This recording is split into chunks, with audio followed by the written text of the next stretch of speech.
Familiar pa ba kayo sa Philippine history? Well, if you're like me na kailangan ng onting pagre-review, this part of the tour here at the Ayala Museum will definitely suit us best. So, ano pang hinihintay natin? Let's go! Here in this exhibit, we call this the Diorama Experience of Philippine History. We have 60 dioramas. It's like little miniature figurines na enclosed sa box depicting turning points in our nation's past. It's from 1 to 60, so 1 is the pre-colonial era before the coming of the Spaniards, and 60 is the 1946 recognition of Philippine independence by the United States. And at the very end of the diorama experience, we have a video presentation about the events leading to the People Power Revolution of 1986. The diorama experience here in the museum has been a prominent attraction since its completion in the year 1973. We'll start with diorama number 1 with Cagayan Valley life. The most interesting thing here na makikita nyo ay may elepante dito, and maliit siya. It's not because the Filipinos were giants, it's because the elephants during that time were very small. These are called elephas or pygmy elephants. Maliliit na elephant sila na natatagpuan dito sa Pilipinas nung unang panahon. Sobrang cute nila, parang pwede silang maging pet. Pero the problem is they were very delicious. Sila yung hinahunting ng mga Pilipino as food.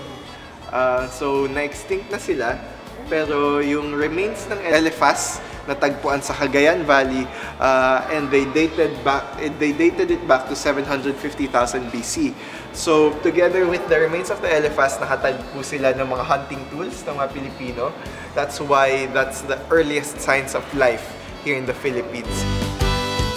The dioramas are carved by artisans from Paete, Laguna, and the collection depicts 60 major events and themes in history, from prehistoric Philippines to the recognition of independence by the United States in the year 1946. Well, this is actually very good for balikbayans, those who have forgotten their history lessons in class, those who want a crash course in Philippine history, because in 60 dioramas, roughly that's around an hour and a half or an hour of going around, you'll see really the events of history, and you'll see how the country has been shaped from way before.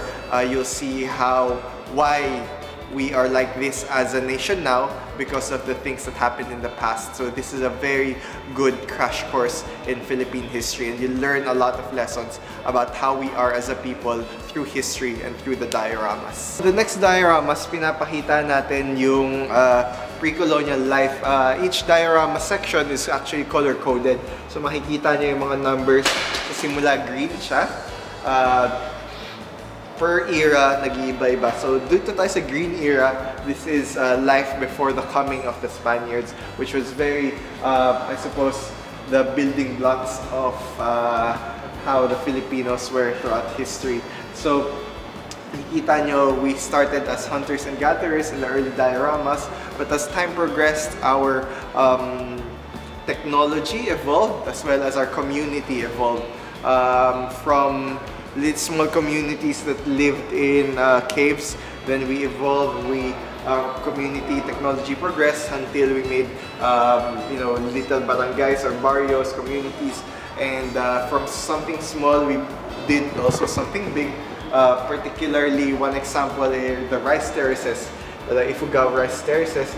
That is of course one of the UNESCO heritage sites, one of the wonders of the world. Well, the Spaniards, when they came, was Lapu-Lapu, and that was known as the Battle of Mactan, wherein actually it's very Western to believe that Magellan survived and circumnavigated the world, but we know that Magellan actually died during the Battle of Mactan. Of course, we also have our maritime vessels.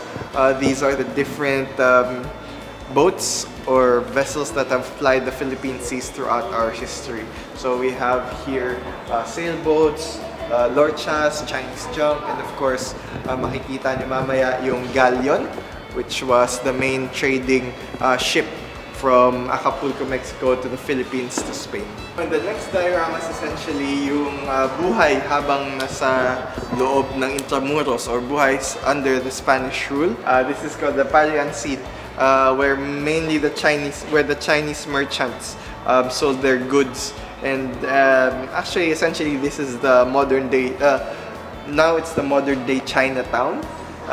Kung Ongpin siya or Binondo. So the Chinatown is where the Philippine Chinatown. The Chinatown in Manila is actually one of the oldest in the world.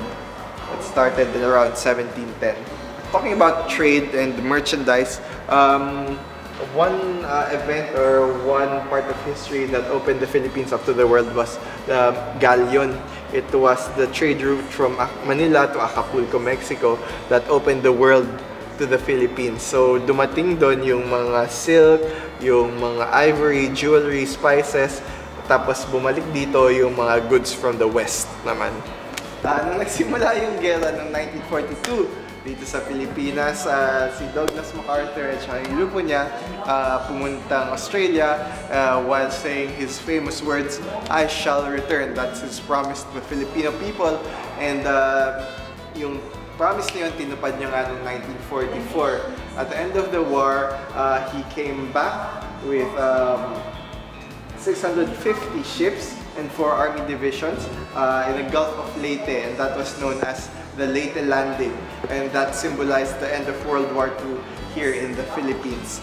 And in the span of a few years, 1944 to 1946, it was actually July 4 para sabayan yung Independence Day ng Amerika.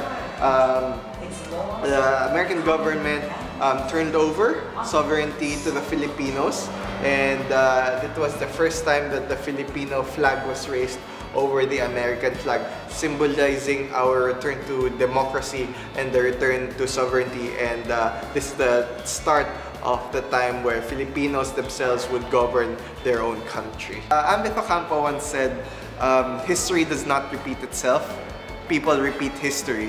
So if the youth want to know how we can progress as a country, you really have to know your history.